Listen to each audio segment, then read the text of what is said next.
సాయి బంధువులారా, ఈరోజు భారతదేశం కాదు ప్రపంచం మొత్తం కూడా బాబా భక్తులు ఉన్నారు. అయితే ఈ ప్రపంచం అంతా కూడా బాబా భక్తులు కావడానికి ఏదో ఒక కారణం ఉండాలి ఖచ్చితంగా. ఎవరో ఒక పబ్లిసిటీ చేస్తేనో ఒక కరపత్రం వేస్తేనో ఆయన కొలవండి అంటే కొలిచేవాళ్ళు ఎవరు లేరు ఈ కాలంలో. కాబట్టి ఎంతమంది అయితే బాబావారిని కొలుస్తున్నారో అంతమందికి అనుభవాలు ఉన్నాయి. అంతమంది బాబావారు ఇచ్చేటువంటి ఆ అనుగ్రహం ఏదైతే ఉందో ఆ అనుగ్రహాన్ని చవి చూశారు, రుచి చూశారు. కాబట్టి విడిచిపెట్టకుండా వస్తున్నారు. అయితే ఒక సమస్య ఎక్కడ ఉందంటే, మనకు బాబా మందిరానికి రాగానే నేనుండగా నీకు భయం ఎలా అని ఉంటుంది. కానీ వాస్తవానికి బాబా దర్శనానికి వచ్చిన వారందరూ కూడా భయం లేకుండా జీవిస్తున్నారా? భయపడడం లేదా? చిన్న కష్టానికి పెద్ద కష్టానికి వణికిపోవడం లేదా? కాబట్టి నేనుండగా భయం ఎలా అన్న భయం అనేది మాత్రం విడిచిపెట్టడంలే ఉంది. షిరిడీ ప్రవేశమే సర్వదుఃఖ పరిహారం అన్నారు ఏకాదశి సూత్రాల్లో. అంటే ఒక్కసారి షిరిడీకి వస్తే సర్వ దుఃఖాలు మాయమైపోతాయన్నారు. మరి షిరిడీకి వెళ్ళి వచ్చిన వాళ్ళకి దుఃఖాలు లేవా? రావడం లేదా? ఎన్నిసార్లు నేను విన్నాను, చాలాసార్లు వెళ్ళామండి కానీ కష్టాలు బాబా వారు వినడం లేదు అని నేను అనేక సార్లు విన్నా. చాలామంది విన్నా. అంటే అర్థం ఏంటంటే, భగవంతుణ్ణి కొలవడానికి సద్గురువుని కొలవడానికి తేడా ఉంది. ఆ తేడా తెలియని వాళ్లకు కష్టాలు పోతాయంటే నేను నమ్మను. ఎందుకంటే మీరు ఒక దగ్గరికి వచ్చినప్పుడు ఒక గురువు యొక్క పాదాలను ఆశ్రయించినప్పుడు, ఆ గురువు యొక్క పాదాలు ఆశ్రయించినప్పుడు తెలుసుకోవాల్సినటువంటి జ్ఞానం ఏదో ఉంది, ఇంకేదో తెలుసుకోవాలి. ఎందుకంటే గురువు ఎప్పుడు కూడా, ఉదాహరణకి మన పిల్లల్ని పాఠశాలకు పంపించామనుకోండి, పాఠశాలకు పంపిస్తే కేవలం అటెండెన్స్ మాత్రమే వేసుకొని వాడు రోజు వస్తే సరిపోద్దండి, వాడు చదవాల్సిన పనేమీ లేదు, కాబట్టి ఈ స్కూల్లోంచి వేరే క్లాసుకు పోవాలంటే వస్తే చాలు అని ఎవరైనా అంటారా? అనరు కదా. పాఠశాలకు రావడం అంటే అర్థం ఏంటి? రోజు పాఠశాలకు రావడం కాదు, హాజరేసుకోవడం కాదు, గురువు చెప్పిన పాఠాలు కూడా చదవాలి. గురువు చెప్పిన పాఠాలు చదవాలి. ఆయన పరీక్ష పెట్టినప్పుడు ఆ పరీక్షలో పాల్గొనాలి, అందులో పాస్ అవ్వాలి. పాస్ అయితేనే ఆయన ప్రమోషన్ ఇచ్చి ఇంకో దగ్గర పంపిస్తాడు, లేదంటే పంపడు, అక్కడే కూర్చోరా అంటాడు. ఇంతకుముందు పాతకాలంలో అయితే కన్నా. ఒకవేళ ఇప్పుడు పంపిస్తూ ఉంటే వాడు ఎక్కడో దగ్గర ఆగిపోతాడు ఖచ్చితంగా. కాబట్టి ఇక్కడ మనం ఓం శ్రీ సచ్చిదానంద సద్గురు అంటున్నాం కదా. సద్గురువు అంటున్నామంటే గురువును ఆశ్రయించాం. గురువును ఆశ్రయించామంటే అర్థం ఏంటి? ఆయన ఇచ్చే జ్ఞానం ఏదో ఉంది, ఆ జ్ఞానాన్ని మనం పట్టుకోవాలి. మరి జ్ఞానం పట్టుకోకుంటే ఏమవుద్ది? మనం బాబా పాదాలు పట్టుకోకముందు ఎలాంటి అయోమయ స్థితిలో ఉన్నామో ఆ తర్వాత కూడా అలానే ఉంటాము. మనమేమనుకుంటామంటే కేవలం అర్చనలు చేస్తే, పూజలు చేస్తే, ఇంకేదో చేస్తే మాత్రమే సరిపోతుంది అనుకుంటాం. బాబా దగ్గర జరగదు. అలాగని చెప్పి అవన్నీ నిరర్ధకమని కాదు. మందిరాలకు రావాల్సిందే, పూజలు చేయాల్సిందే, సేవలు చేయాల్సిందే, అన్నీ చేయాల్సిందే. దాంతో పాటుగా గురువుగారండి మీరు చెప్పే పాఠాలు వింటాను, కానీ మీరు మా ఇంటికి వచ్చి చెప్పండి అంటే గురువు వస్తాడా? గురువు దగ్గర పోవాల్సిందే కదా, మందిరానికి రావాల్సిందే, మందిరం దగ్గరికి వెళ్ళి దర్శనం చేసుకోవాల్సిందే. అందువల్ల జ్ఞానానికి ఎక్కువ ప్రాముఖ్యత ఉంటుంది సద్గురు మార్గంలో. భక్తి ఉండదా? భక్తి కూడా ఉంటుంది. భక్తి ఉంటుంది, భక్తికి తోడు జ్ఞానం కూడా ఉండాలి. అయితే జ్ఞానం లేకపోతే ఏమవుద్ది? భక్తి ఉంటే సరిపోదా? భక్తి ఉంటే తరించలేమా? తరించవచ్చు. కానీ ఆ భక్తికి జ్ఞానం తోడు కాకపోతే ఆ అజ్ఞానం అన్నది పోయే అవకాశమే లేదు.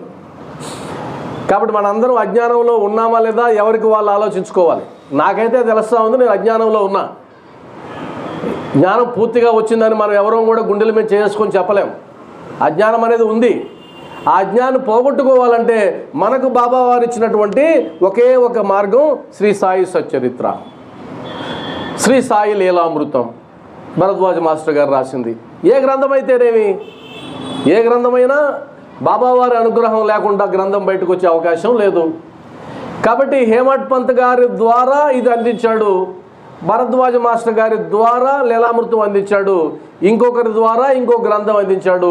ఏదైనా గ్రంథంలో ఉన్నది ఏంటి అంటే కదా జ్ఞానం, ఇంకొకటి ఉండదు. కాబట్టి ఈ జ్ఞానాన్ని నిర్లక్ష్యం చేసి కేవలం ఆచార వ్యవహారాలు ఆరాధనలు మాత్రమే ఉన్నట్లయితే బాబా మార్గంలో పాక్షికంగా మాత్రమే మనం విజయం సాధించినట్టు, పూర్తిగా కాదు. అందువల్ల సాయి బంధువులారా, సచ్చరిత్ర ప్రమాణంగా బాబావారు ఏమందించారు, అసలు అవి ఏమైనా మనకు ఉపయోగపడతాయా? ఇది కేవలం పారాయణ చేసుకుంటే సరిపోద్దా? పారాయణ చేస్తారు కదా ఎక్కువ మంది, 100 సార్లు 108 సార్లు పారాయణ చేస్తారు, సప్తాహాలు చేస్తారు. పారాయణం సరిపోతుందా? పారాయణ చేస్తే ఇంకేం అవసరం లేదా అని అంటే, మీరు కనుక 7 రోజులు వస్తే ఈ 7 రోజుల్లో 7 అధ్యాయాల్లో ఉన్న విషయాలు మనం మాట్లాడుకుందాం. అప్పుడు మీకు ఒకటి అర్థం అవుద్ది. 7 అధ్యాయాల్లోనే ఎంత ఉంటే 51 అధ్యాయాల్లో ఎంత ఉంటుంది అనేది మీకు అర్థమైపోతుంది. ఎందుకంటే ఈ సచ్చరిత్రను నేను 15 సంవత్సరాల నుంచి చదువుతున్నా, 15 ఏళ్ళ నుంచి. కొన్ని వందల సత్సంగాలు చెప్పున్నా, టీవీల్లో కానీ ఇక్కడ మామూలుగా కానీ. వందల సత్సంగాల్లో నాకు అర్థమైంది ఏంటంటే కనుక, దీన్ని పరిపూర్ణంగా అర్థం చేసుకోవడం, అర్థం చేసుకొని ఆచరించడం అంత సులభమేమీ కాదు. ఒక జీవితకాలం సరిపోతుందంటే నేను నమ్మను, చెప్పలేం. అందువల్ల సచ్చరిత్రను చదివేశానండి నాకు వచ్చేసిందండి అంటే అబద్ధం. అంత ఈజీ కాదు. అలా ఈజీ కాదని అది కఠినమా అంటే అది కూడా కాదు. మనసు పెడితే సులభంగా అయిపోతుంది. కాబట్టి సాయి బంధువులారా, ఈరోజు నేను 1వ అధ్యాయం గురించి మాత్రమే మాట్లాడతా, రేపు 2వ అధ్యాయం, ఆ విధంగా 7 అధ్యాయాలు. ఓం శ్రీ సచ్చిదానంద సమర్థ సద్గురు సాయినాథ్ మహారాజ్కి, సాయినాథ్ మహారాజ్కి, సాయినాథ్ మహారాజ్కి. మీరు 1వ అధ్యాయంలో హేమట్ పంత్ గారు రాస్తూ, ఆయన తెలుసు ఆయన లీలలు చాలా ఉన్నాయి. ఎందుకంటే ఎంతోమంది బాబావారిని దర్శించారు, వందలు కాదు వేల మంది, అప్పట్లోనే వేల మంది. ఒక కార్యక్రమానికి 70,000 మంది వచ్చారని రాశారు ఆ కాలంలో, 1918లో. మరి అన్ని వేల మంది దర్శించినా ఆయన ఒక గ్రంథం రాయడానికి ఒక్కరికే అనుమతి లభించింది. హేమట్ పంత్ గారు, అన్నా సాహెబ్ దబోల్కర్ ఆయన పేరు. రిటైర్ అయిన తర్వాత ఆయన దీనికి పూనుకున్నాడు. మనం ఏమనుకుంటా ఉంటే రిటైర్ అయిపోయిన తర్వాత ఏం చేస్తున్నారండి అంటే, ఏముందండి చేసేది, కాలక్షేపం చేస్తాం. ఆ పదం వాడారంటే వాళ్ళు భగవద్ద్రోహులు అని అర్థం. నేను మరలా చెప్తున్నా, రిటైర్ అయిన తర్వాత కాలక్షేపం చేస్తున్నారంటే భగవద్ద్రోహులు. భగవంతుడు ఇచ్చినటువంటి అద్భుతమైనటువంటి ఈ జీవితాన్ని, కాలాన్ని నెట్టడానికి ఉపయోగిస్తున్నారంటే అది తప్పుడు చర్య, మంచిది కాదు. అది ఆ కాలాన్ని నెట్టడానికి కాదు నేను ఈ భూమి మీదకు పంపించింది. మరి రిటైర్ అయిపోయాం కదండి, మేమేం చేస్తాం? ఇదిగో సాక్ష్యం. సాక్ష్యం ఇక్కడ ఉంది. ఆయన రిటైర్ అయిన తర్వాత రాశాడు ఇది. రిటైర్ అయిన తర్వాత ఆ వయసులో వ్యయ ప్రయాసాలు కోర్చి అనేక మంది భక్తుల దగ్గరికి వెళ్ళి అనుభవాలు సేకరించి రాశాడు. అంటే అర్థమేంటి? భగవంతుడికి సంబంధించి నువ్వు సేవ చేయదలుచుకుంటే రిటైర్ అయిన తర్వాత ఉండేంత ఆనందం, అవకాశం ఇంకో దగ్గర ఉండదు. కాకపోతే ఒకటి, ఆరోగ్యం సహకరించాలి కదా, పరిస్థితులు సహకరించాలి కదా. మరి మీరు సంకల్పం చేసి చూడండి, ఆటోమేటిక్గా బాబావారి అనుగ్రహం మీకు వచ్చి పడుతుంది.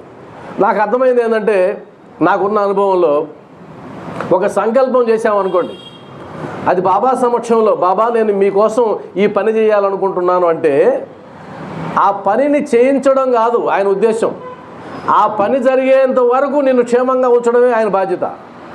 అంటే అర్థమేంటి? బాబా నేను 3 సంవత్సరాల పాటు ఈ పని చేయాలనుకుంటున్నాను అనుకున్నారనుకోండి. ఉదాహరణకి సాయి సహస్రనామావళి పుస్తకం ఉంది. సాయి సహస్రనామావళి బాబావారికి ఉన్నటువంటి 1000 పేర్లతో ఒక బుక్ వచ్చింది, 2 పుస్తకాలు. ఒక భక్తుడు సంకల్పం చేశాడు, బాబా రోజుకు ఒక శ్లోకం చదువుతాను, ఇది నేను పెట్టుకున్న సంకల్పం అని ఆయన సంకల్పం చేసి ప్రతిరోజు ఒక్క శ్లోకాన్ని చదవడం మొదలుపెట్టాడు. అనుకుందాం, ఇప్పుడు నిన్ను 3 సంవత్సరాల పాటు నిన్ను బతికించాల్సిన బాధ్యత, నీ సంకల్పాన్ని నెరవేర్చాల్సిన బాధ్యత బాబావారు తీసుకుంటారు. మీరు కావాలంటే ప్రయత్నించి చూడండి. సంకల్పం చేస్తే ఆ సంకల్పానికి ఆయన ఆశీర్వాదం లభిస్తే, మరలా ఇక్కడ పదం వాడా నేను, ఆశీర్వాదం లభిస్తే ఎలా తెలుస్తుంది? అదొకటి ఉంది కదా సమస్య. అనేక సంకల్పాలు చేస్తుంటాం మనం. ఆయన ఆశీర్వాదం లభించాలి, ఆయన అనుమతి లభించాలి. ఇది తెలుసుకోవడమే జ్ఞానం. ఒక సంకల్పం చేశారనుకోండి మనం, మరి అనుమతి వచ్చిందా, ఆశీర్వాదం ఉందా తెలుసుకోవాలంటే దానికి మళ్ళా జ్ఞానం అవసరం. అందువల్ల శ్రీ సాయి సచ్చరిత్రలో ఏవైతే రాయబడ్డాయో అవి ఆ రచయిత హేమడ్ పంత్ రాశారని నేను నమ్మను. ఆయనే చెప్పాడు అనేకసార్లు, నేను రాయగలనా, నాకు ఆ శక్తి ఉందా, ఇది బాబావారే రాయించారని ఆయన అన్నారు. ఈయన కూడా బాబావారు ఏమన్నారంటే, నా చరిత్రను నేనే రాసుకుంటాను రా అని ఆయన అన్నాడు. కాకపోతే నువ్వు ఒక పని చేయాలి, నీ అహంకారాన్ని తీసి నా పాదాల ముందు పెట్టాలి. నీ అహంకారాన్ని నా పాదాల ముందు పెట్టినప్పుడు, నీలో పూర్తిగా అది నశించినప్పుడు, నువ్వు ఊరకే అలా కథలు సేకరిస్తూ పో, మిగతా బాధ్యత అంతా నేను తీసుకుంటాను అన్నాడు. అంటే అర్థం ఏంటి, ఈ గ్రంథాన్ని రాసింది ఎవరు అంటే కనుక పైకి చూడడానికి హేమడ్ పంత్ ఉంటారు, వాస్తవానికి బాబావారే. మనం కూడా చూడండి, పనులు చేసేటప్పుడు మనం చేస్తున్నట్టు అనుకుంటాం. ఇప్పుడు సప్తాహం ప్రారంభించింది ఎవరు, కర్లపూడి కృష్ణ. ఎక్కడ పెట్టించారు, ఈ మందిరంలో. ఏ తేదీ నుంచి ఏ తేదీ వరకు ఇది చెప్పారు. ఇవంతా పైకి చూడడానికి, కానీ వాస్తవానికి ఈ రచన అంతా చేసింది ఆయనే. బాబావారు రచన చేస్తారు, ఒక సంకల్పం కలిగిస్తారు, సప్తాహాలు చేయి. సరే బాబా ఎక్కడ చేయాలి, సరే అక్కడ మొదలు పెట్టావు కదా, అక్కడే మొదలుపెట్టు. అక్కడంతా జ్ఞానం వచ్చేసింది కదా చాలామంది భక్తులకి, వస్తారా మరలా, నీకెందుకు ఎంత, వచ్చిన వాళ్ళు వస్తారు కాబట్టి మొదలుపెట్టి అన్నారు, మొదలుపెట్టాం. అంటే పైకి చూడడానికి ఏమో మనం చేసినట్టు ఉంటుంది, కానీ అంతా ప్రచన అంతా కూడా ఆయింది. అందువల్ల శ్రీ సాయి సచ్చరిత్రలో ఒక పదం వాడాడు, నేను ఊరికే చెప్తాను, మీరు అవకాశం ఉంటే మీ దగ్గర సచ్చరిత్రలు ఉంటే, లేకపోతే తెప్పించుకొని చదవడం మొదలుపెట్టండి. మీరు సచ్చరిత్రని సాధన చేయకుండా బాబా మార్గంలో ఏం పెద్దగా విజయాలు మనం సాధించలేం. నాకు అర్థమైందబ్బా. ఆయన ఒక మాట అంటాడు, ప్రపంచము మిథ్య అనియు బ్రహ్మమే సత్యమనే అనుభవాన్ని నాకు కలిగించే శక్తి బాబావారికి మాత్రమే ఉందని నేను నమ్మాను అన్నాడు. అంటే అర్థమేంటి, గురువు దగ్గరకు వచ్చినప్పుడు ఆయన ఎంత ప్రతిభావంతుడో ముందు మనకు తెలియాలి, తెలిసి కదా పాదాలు పట్టుకోవాలి. ఊరికనే గురువుని పట్టేసుకుంటామా అంటే, బాబా దగ్గరికి వస్తే నా కోరికలు తీరతాయి అనుకోకుండా ఉన్నట్లయితే వస్తారా ఎవరైనా? రారు. అంటే అర్థం ఏంటి, ఆయన సామర్థ్యం భక్తుడికి తెలుసు. కాబట్టి ఈయనకేం తెలుసు, బ్రహ్మ సత్యము, జగత్తు మిథ్య. ఇది చాలా సనాతన ధర్మంలో ఎప్పటి నుంచో వస్తున్నటువంటిది ఇది. అంటే ఏదైతే నీకు కనిపిస్తుందో, అది నా చెట్టు కనిపిస్తుంది, మైక్ కనిపిస్తుంది, మీరు కనిపిస్తున్నారు, రోడ్డు మీద వెళ్ళే వెహికల్స్ అన్నీ కనిపిస్తున్నాయి, ఇంటికి వెళ్తే నా భార్య బిడ్డలు కనిపిస్తున్నారు, నాకు నేను కనిపిస్తున్నా. సనాతన ధర్మం ఏం చెప్తా ఉంది, ఇదంతా భ్రమ, ఇదంతా మిథ్య, అక్కడ ఏమీ లేవురా, ఉన్నట్టు నువ్వు అనుకుంటున్నావు అంటుంది. మరి ఎవరు ఉంటారండి సత్యం అంటే, బ్రహ్మ ఒకటే సత్యం అంటారు. అది అంత తమాషాగా అర్థమైపోతుందా? ఇది ఇలా చెట్టును చూసి ఆ చెట్టు లేదు, అది భ్రమ ఒప్పుకుంటుందా మనసు? ఏమండి పిచ్చా మీకేమన్నా? అంత పెద్ద చెట్టు కనిపిస్తుంటే, చెట్టు కనిపించడం ఏంది, ఆకులు కదులుతున్నాయి, అవంతా తెలుస్తూ ఉంది, దాని ద్వారా వచ్చే గాలి తెలుస్తూ ఉంది. కాబట్టి లేదంటారేంటి అంటే, ఉన్నది లేదు అనడానికి శాస్త్రం ఊరికే చెప్పలేదు కదా, ఉన్నది లేదు. కాబట్టి దీన్ని తెలుసుకోవడం జ్ఞానం కాదా, అది అర్థం అవ్వడం జ్ఞానం కాదా? కాబట్టి జ్ఞానం అంత పవర్ఫుల్ అంటే, ఉన్నది అంతా లేదు, లేనిదంతా ఉంది అని చెప్పి దీన్ని నమ్మండి అంటది. కాబట్టి ఆయన ఏమంటాడు, అది నాకు కలగడం లేదు ఆ భావన, కానీ ఆ భావన కలిగించగలిగే శక్తి బాబా వారికే ఉంది. అంటే అర్థమేంటి, నువ్వు సాధన చేస్తూ పోతే చివరికి నీకు అర్థమవుతుంది, ఇక్కడ ఏమీ లేదురా, ఉన్నదంతా సున్నా, చివరికి ఉండేదేదో భగవంతుడు. ఉదాహరణకి సింపుల్గా చెప్తా చూడండి. ఈయన మొదలుపెట్టిన ఆయన, రాసిన ఆయన ఉన్నాడా? ఇప్పుడు మనం మాట్లాడుకున్నాం కదా హేమడ్ పంత్ అని, ఉన్నాడా? లేడు. ఉన్నప్పుడు ఆయన ఏమనుకున్నాడు, నేను రాస్తున్నాను, నేను ప్రింట్ చేయిస్తున్నాను అనుకున్నాడు. అంటే ఏదైతే లేదో అది ఉందనుకున్నాడు. లేదని ఇప్పుడు మనకు అర్థమైంది, ఎప్పుడు ఆయన లేనప్పుడు అర్థమైంది. కాబట్టి ఏదైతే ఉందో అది లేదనిపించాలంటే ఇప్పుడు మనకు అర్థం కాదు. ఒక స్థాయికి వచ్చిన తర్వాత ఆయన అనుగ్రహం మన మీద ప్రసరించిన తర్వాత అర్థమవుతుంది. అంటే నేను ఉన్నాను అనుకుంటున్నా, నేను మాట్లాడుతున్నాను అనుకుంటున్నా, కానీ ఇది వాస్తవం కాదు. ఏదో ఒకరోజు ఈ ఉన్నదేదో లేకుండా పోతుంది. అవునా కాదా? ఇప్పుడు ఏదైతే ఉందని నువ్వు అనుకుంటున్నావు అది లేకుండా పోతుంది, అప్పుడు ఉండదు. కానీ ఇప్పుడు నువ్వేమనుకుంటున్నావు? నేనున్నా నేనున్నా నేనున్నా లేదు. కాబట్టి ఇది అర్థం చేసుకోవడం కష్టం. అంటే అర్థం ఏంటంటే సమర్థుడైనటువంటి సద్గురువు పాదాలు మనం పట్టుకున్నాం ఒకటి.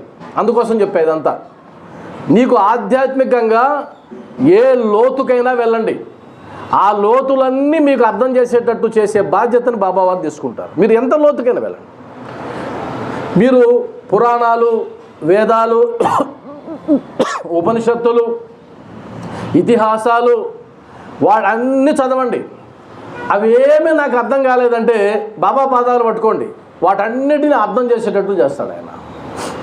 కాబట్టి నా అదృష్టం కొద్దీ ఈ మధ్య అన్నీ చదువుకుంటూ వచ్చాం. ఒకప్పుడు చదివితే అర్థం కాల, ఇప్పుడు చదివితే అర్థమవుతుంది.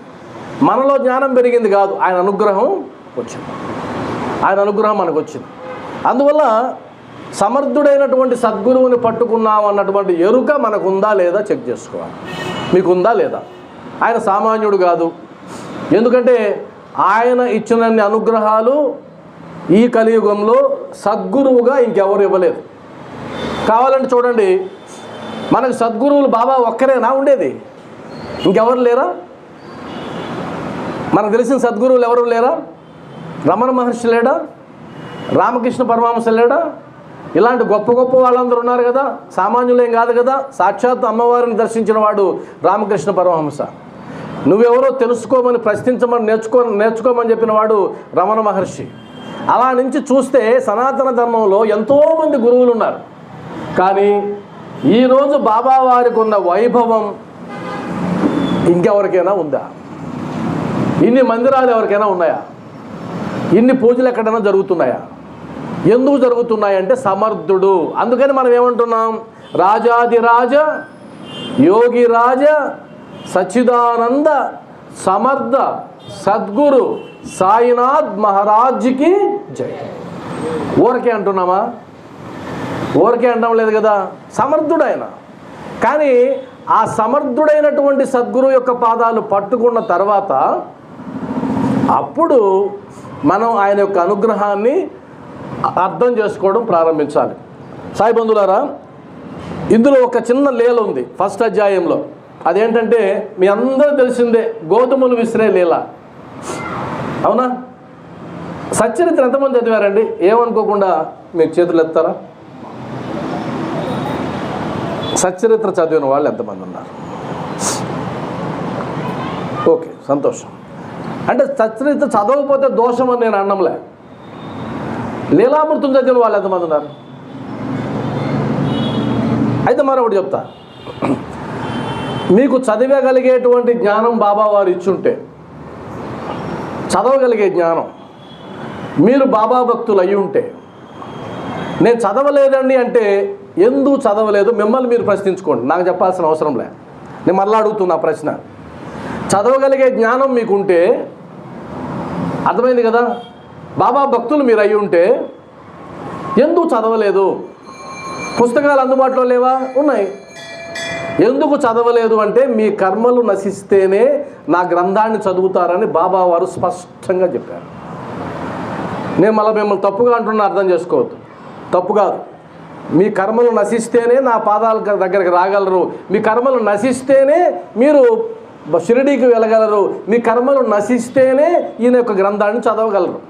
ఎందుకంటే నా చదవడం వచ్చు, గ్రంథాలు అందుబాటులో ఉన్నాయి, నేను బాబా భక్తుడిని, ప్రతి గురువారం వస్తాను, ఆయనకి ఆరాధన చేస్తాను, ఆయన ఇచ్చిన పుస్తకం మాత్రం చదవను. ఇది ఎలా విడ్డూరం? అంటే అర్థమేంటి? మన సాధనలో ఎక్కడో ఇంకా లోపం ఉంది. ఇక్కడ నేను సత్సంగం చెప్పేది కేవలం బాబా దగ్గరకు వచ్చి పూజలు చేసే భక్తుల కోసం కానే కాదు. అది ఇద్దరైనా, ముగ్గురైనా, 10 మంది అయినా సరే బాబా యొక్క సంపూర్ణ అనుగ్రహాన్ని పొందాలంటే నేనేం చేయాలి అని మీరు అనుకుంటే కనుక దానికి ఇది ఉపయోగపడుతుంది. అందులో గోధుమలు విసిరే లీల ఒకటి ఉంది. బాబా వారు ఒక సందర్భంలో గోధుమలు విసురుతారట. ఆ విసిరే సందర్భంలో ఆయన ఏ విధంగా సిద్ధమైనాడు, ఏ విధంగా దంత ప్రక్షాళన చేశాడు, ఏ విధంగా ఆయన రోకలి అదంతా పెట్టుకున్నాడు అని వర్ణిస్తూ ఆయన గోధుమలు విసరడానికి ప్రయత్నం చేసినప్పుడు ఊరంతా వచ్చి చూసింది అని రాశారు. అలా చూసి ఈ రచయిత కూడా అనుకుంటున్నాడు, బాబావారు ఎందుకు విసురుతున్నారు గోధుమలు? ఎందుకంటే ఆయన భిక్షకి వెళ్ళేవాడు, 5 ఇళ్ళకి వెళ్ళి భిక్ష తీసుకొస్తాడు. ఆ తీసుకొచ్చిన భిక్షనంతా ఒక కొలంబాలో వేస్తాడు, ఒక కుండలో వేస్తాడు. వాటన్నిటినీ కలియబెట్టి ఆయన కుక్కలు, పిల్లులు, కాకులు అన్నీ తింటుంటే వాటితో పాటు ఈయన కూడా తింటాడు. ఇది కదా ఆయన దినచర్య.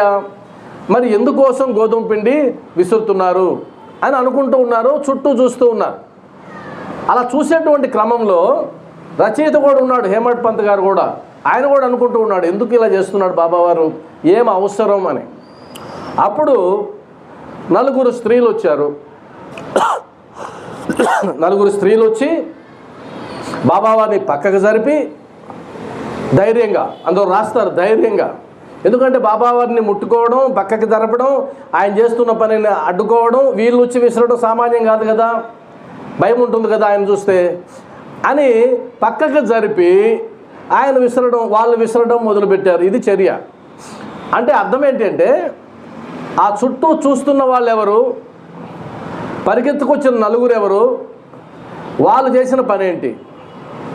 మీరు ఆలోచిస్తే బాబాకి భక్తులు ఎంతోమంది ఉంటారు, కానీ ఆ భక్తుల్లో కొంతమంది మాత్రమే బాబా యొక్క కార్యాన్ని చేస్తారు. కార్యము గుర్తుపెట్టుకోండి, బాబా యొక్క పని చేయడం. అయితే పని చేసే వాళ్ళకి ఎక్కువ అనుగ్రహం ఉంటుందా, లేదు కేవలం ఆరాధించే వాళ్ళకి ఎక్కువ అనుగ్రహం ఉంటుందా అని అనుకుంటే కనుక మనం మీకు రామాయణం కనుక పరిశీలిస్తే విభీషణుడికి హనుమంతుడికి ఒక సంభాషణ జరుగుతుంది.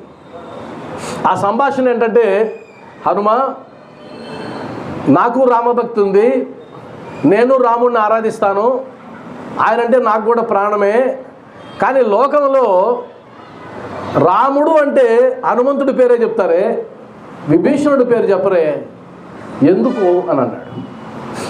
అప్పుడు ఆయన చెప్పాడట, ఏమనంటే, అయ్యా మీకు రామభక్తి ఉంది, నాకు రామభక్తి ఉంది, మీకు నాకు ఒక తేడా ఉందని అనుకుంటున్నాను నేను అన్నాడు. ఏంటా తేడా అంటే, మీరు రామనామాన్ని, రామరూపాన్ని ఆరాధిస్తున్నారు, దాంతో పాటుగా నేను రామ కార్యాన్ని చేశాను.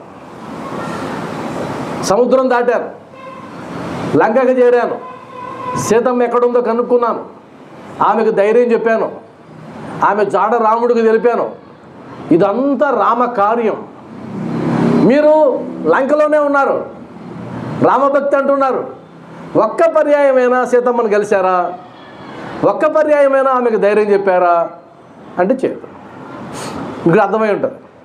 కాబట్టి సాయి నామాన్ని జపించడం, సాయి రూపాన్ని జపించడం, ఆరాధన చేయడం, పూజలు చేయడం, అష్టోత్తరాలు చేయించడం, అర్చనలు చేయించడం, పల్లకి ఉత్సవాలు చేయడం, ఇవన్నీ భక్తి. ఆ భక్తితో పాటు ఎవరైనా ఒకరు వచ్చి చిమ్మారు అనుకోండి మందిరాన్ని, అరే ఏంటి మందిరం ఎలా ఉంది అని చిమ్మారు. ఇంకెవరైనా వచ్చి, స్వామి రేపు ప్రసాదం ఎవరైనా పెడుతున్నారా, అమ్మా లేదమ్మా నేను చేసుకొస్తాను, ఇంకేదైనా కార్యం ఉందా, నేను చేస్తాను. సేవ, కార్యం అంటే సేవ. కాబట్టి చేతులు దులుపుకొని పోయేవాళ్ళు కాదు, పని చేసేవాళ్ళు చాలా ముఖ్యం. శీఘ్రంగా బాబావారి అనుగ్రహాన్ని మీరు పొందాలనుకుంటే, బాబావారే కాదు, ఏ భగవంతుడి యొక్క అనుగ్రహాన్ని మీరు పొందాలనుకున్నా కార్యం చేయాలి. ఆ కార్యం ఎందుకు అంటే, ఆ కార్యం ద్వారానే నీ ప్రేమ ప్రకటించబడుతుంది, ఆ కార్యం ద్వారానే నీకు ఆయన మీద ఎంత ప్రేమ ఉందో తెలుస్తుంది. అది గుర్తు. ఉదాహరణకి బిడ్డల మీద ప్రేమ ఉంది అని వదిలేస్తే సరిపోతుందా? వాళ్ళకి కావాల్సిన ఆలనా పనులు చూడాలా వద్దా? వాళ్ళకి అన్ని ఏర్పాట్లు చేయాలా వద్దా? వాళ్ళు పాఠశాలలో చేర్పించాలా వద్దా? ఉద్యోగం వచ్చే వరకు కాపు కాయాలా వద్దా? లేదండి నేను బిడ్డల్ని ప్రేమిస్తాను అని ఊరికే రాసుకుంటే సరిపోతుందా? నా బిడ్డల్ని ప్రేమిస్తాను కోటి రాసి సరిపోతుందా? నామకోటి. నువ్వు చెయ్యాలి కదా, వాళ్ళ ఆలనా పనులు చూడాలి కదా. నేను అదే అంటాను, నువ్వు సాయిబాబా సాయిబాబా సాయిబాబా నేను రామకోట రాస్తే కాదు, సాయిబాబా నా దేవుడు అంటే కాదు, పని చెయ్యి. ఆ పని 2 రకాల పని. బాబావారు ఏం చెప్పారో ఆ పని చెయ్యి, బాబావారికి ఏం కావాలో ఆ పని చెయ్యి. అందుకని 2 పదాలు ఉన్నాయి మనకు, భక్తుడు దాసుడు అనే పని. 2 పదాలు, భక్తుడు అంటారు, దాసుడు అని కూడా అంటారు. మరి ఏంటి వీళ్ళిద్దరికీ తేడా అంటే, భక్తుడు ఆయన నుంచి నాకేం వస్తుందని చూస్తాడు, దాసుడు నేను ఆయనకి ఏం చేయగలను అని చూస్తాడు. నా ద్వారా ఆయనకి ఏమొస్తుంది, నేనేం సేవ చేయగలను. దారిలో ఉండే చెట్లన్నీ పూలన్నీ కోసి ఒక మాల కట్టి గుడికొచ్చి, అయ్యా బాబావారికి మాల వేయండి, కర్మ జరిగింది, అక్కడ కార్యం జరిగింది. కాబట్టి ఆ 4 స్త్రీలు బాబాని పక్కకి జరిపి పని చేయడం మొదలుపెట్టారు. కాబట్టి మనం కూడా ఏం చేయాలి, ఎక్కడ అందుబాటులో బాబా యొక్క కార్యక్రమం ఉంటుందో ఆ కార్యక్రమాన్ని మన భుజస్కంధాల మీద వేసుకుని చెయ్యాలి. అది పల్లకి మోసిన దానికంటే 1,00,000 రెట్లు ప్రయోజనాన్ని ఇస్తుంది ఆ పని చేయడం అనేది. కాబట్టి పల్లకి మోసేటప్పుడు కూడా ఒక భావనతో మోయాలి. ఊరికనే ఓం సాయి శ్రీ సాయి అని మోసేస్తూ ఉంటే కాదు. ఎందుకు మోస్తున్నావు పల్లకి, నువ్వు ఏం అవసరం వచ్చింది, ఆయన అడిగాడు నిన్ను పల్లకి మోయమని, ఏ ఉద్దేశంతో మోస్తున్నావంటే, బాబా కోట్లాది మంది భక్తులు నిన్ను బాబా అని వేడుకున్నప్పుడు నువ్వు పరుగు పరుగున వెళ్ళి వాళ్ళందరి కష్టాలు తీర్చావు కదా, మరి అలసిపోయి ఉంటావయ్యా, ఒక్కసారి నా భుజాల మీద ఎక్కి ఊరేగు, ఆనందంగా నిన్ను మోస్తా, నువ్వు ఎంత అలసిపోయావో బాబా, అందరి కష్టాలు తీర్చి ఈ అనుభూతితో మోసి చూడండి, అప్పుడు తెలుస్తుంది ఆ అనుభూతి అంటే ఎలా ఉంటుందో అని. కాబట్టి ఆ 4 స్త్రీలు పక్కకి జరిపేశారు. బాబావారిని స్మరిస్తూ బాబావారి పాటలు పాడుతూ వాళ్ళు గోధుమలు విసురుతున్నారు. ఇక్కడ వరకు బాగుంది, మంచి పని చేశారు. అయితే ఇక్కడే బాబావారికి హింట్ ఇస్తున్నారు, అరే నువ్వు సేవ చేయి అని చెప్తూ ఏమన్నాడు, ఆ సేవ చేయడంలో నీకు ఎలాంటి భావన ఉండాలో కూడా చెప్తున్నాడు. సామాన్యంగా ఉండదు అది, చూసేదానికి ఎలా ఉంటుందంటే గోధుమలు విసురుతున్నారు, అదొక లీల. అది లీల కాదు, అదొక అద్భుతమైనటువంటి జ్ఞాన సంపద. అప్పుడు వాళ్ళు ఏమనుకున్నారు, బాబావారు భిక్షెత్తుకుంటాడు కదా, ఆయనకు అవసరం లేదు కదా గోధుమ పిండి, కాబట్టి బాబావారు ఎందుకు విసురుతున్నారంటే ఈ గోధుమ పిండి మనల్ని తీసుకోమని చెప్పి ఆయన అనుకున్నారు. అంటే అర్థం ఏంటి, కార్యంలో స్వార్థం మొదలైంది. కాబట్టి బాబావారి కార్యం చేయమన్నాం కదా ఇప్పుడు దాకా, కార్యం చేయి, సేవ చేయి. సేవ చేసేటప్పుడు స్వార్థం పెట్టుకోవద్దు. స్వార్థం పెట్టుకుంటే నీకు అనుగ్రహం రాదు, ఆగ్రహం వస్తుంది, బాబావారి ఆగ్రహం వస్తుంది. అప్పుడు ఏమైనాడు బాబావారు, అప్పటిదాకా నెమ్మదించినటువంటి బాబావారు, కోపం వచ్చినా కూడా దిగమింగుకున్నటువంటి బాబావారు ఎప్పుడైతే వీళ్ళలో దుర్బుద్ధి మొదలైందో ఆ పిండిని విసిరిన తర్వాత 4 భాగాలు చేసుకుని ఆ 4 భాగాలు ఒక్కొక్కరు ఒక్కొక్క భాగాన్ని ఎత్తుకెళ్ళాలని ఎప్పుడైతే అనుకున్నారో ఆ సేవలో స్వార్థం మొదలైంది. కాబట్టి బాబా సేవ చేసే ప్రతి ఒక్కరు గుర్తుపెట్టుకోవాల్సింది ఏంటి, సేవ చేయి స్వార్థంగా కాదు, నిస్వార్థంగా, ప్రతిఫలం ఆశించి కాదు. అయ్యా మీ ఇంట్లో ఎందుకు పూజ పెట్టుకున్నారు అన్నారనుకోండి, మనం వెంటనే ఏమంటారంటే నేను ఒక బాబాను కోరిక కోరాను, ఆ కోరిక తీరింది, పూజ పెట్టుకుంటున్నా అంటే అర్థం ఏంటి, ప్రతిఫలం ఆశించావు, ఆ ప్రతిఫలం తీరింది కాబట్టి పెట్టుకుంటున్నావు. ఇంకొంతమంది ఏమంటారు, నేను ఒక సంకల్పం చేశాను, ఆ సంకల్పం నెరవేర్చాలని పూజ పెట్టుకుంటున్నాను అంటారు. అంటే అది సాధారణంగా గొప్ప విషయాలు తప్పేం కాదు, కానీ మీరు ఒక స్థాయి పైకి వెళ్ళాలనుకుంటే కనుక నిస్వార్థంగా నువ్వు చెయ్యి. నీకు పూజ పెట్టుకోవాలనుకుంటే పెట్టుకో, సేవ చేయాలనుకుంటే సేవ చేయి, పల్లకి ఉత్సవం చెయ్యి, ఏదైనా చెయ్యి. కానీ ఆ చేసే దాంట్లో నాకు ఇది చేసావు కాబట్టి చేస్తున్నానని కానీ, నాకు ఇది చేస్తే చేస్తానని కానీ అలా అనుకుంటే కనుక వెంటనే ఆ 4 స్త్రీలకు వచ్చినటువంటి చివాట్లే మనకు కూడా వస్తాయి, కానీ మనకు తెలియదు అంతే. ఆయన వెంటనే కల్లెర చేసి కోప్పడి వాళ్ళని తిడతాడు. మీరు బాగా గమనించండి, సేవ చేశారు కదా వాళ్ళు, బాబావారు కష్టపడుతుంటే చూడలేక కదా వచ్చారు, అయ్యో బాబా కష్టపడుతున్నాడే అని కదా వచ్చారు. మరి బాబా కష్టపడుతుంటే వచ్చి సేవ చేసిన వాళ్ళు తిట్టొచ్చా, బాబావారు కోప్పడొచ్చా, అరవచ్చా అంటే ఎందుకు అరిచాడు, స్వార్థం ప్రవేశించింది. ఈరోజు మీరు గమనించినట్లయితే ఎక్కడైనా సరే నిస్వార్థంగా సేవ చేసే వాళ్ళని వెతకాల్సిందే. మనం ఏదో ఒక ప్రతిఫలాన్ని ఆశించి చేయడం మనకు అలవాటైపోయింది. అలవాట్లోంచి కాస్త పక్కకు వచ్చి నిస్వార్థంగా చేయాలి, ఫలితం ఆశించకుండా చేయాలి. భగవంతుడు చెప్పింది, గీతాచార్యుడు చెప్పింది అదే. ఫలితం ఆశించొద్దు, కర్మ చేయి అంతే. ఫలితం మీద నీకు అవసరం లేదు. కర్మణ్యేవాధికారస్తే మా ఫలేషు కదాచన మా కర్మ ఫలహేతుర్భూ మాతే సంయోస్త్వ కర్మణి.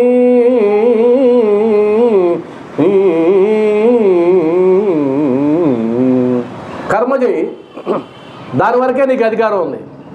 ఫలితం గురించి నీకు అధికారం లేదు. అవి మామూలు కర్మలు.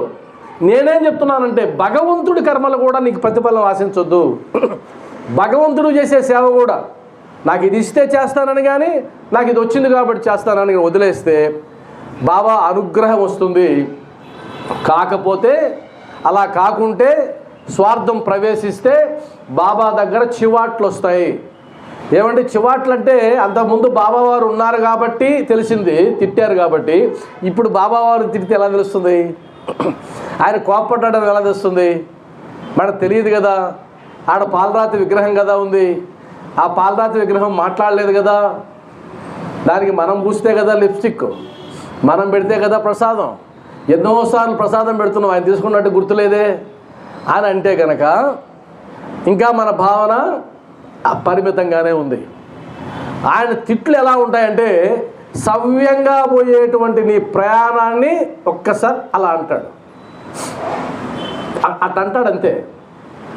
అర్థమైపోవాలి నీకు, ఓహో బాబావారు కాస్త కన్నెర చేశాడు అని.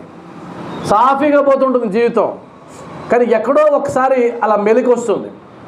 అప్పుడు మనకేమనిపిస్తుందంటే నేను బాగానే ఉన్నాను కదా, నేను భక్తుడినే కదా, భక్తురాలనే కదా, సేవ చేస్తున్నాను కదా, మరి ఎందుకు ఇలా అంటే రెండు రకాల విషయాలు. ఒకటి, ఆ క్షణంలో జరగబోయేటువంటి పెద్ద ప్రమాదాన్ని తప్పించి ఉండొచ్చు, లేదా నీ మనసులో వచ్చినటువంటి స్వార్థ బుద్ధికి ఆయన ఏదన్నా అలా మెలికి పెట్టుండొచ్చు.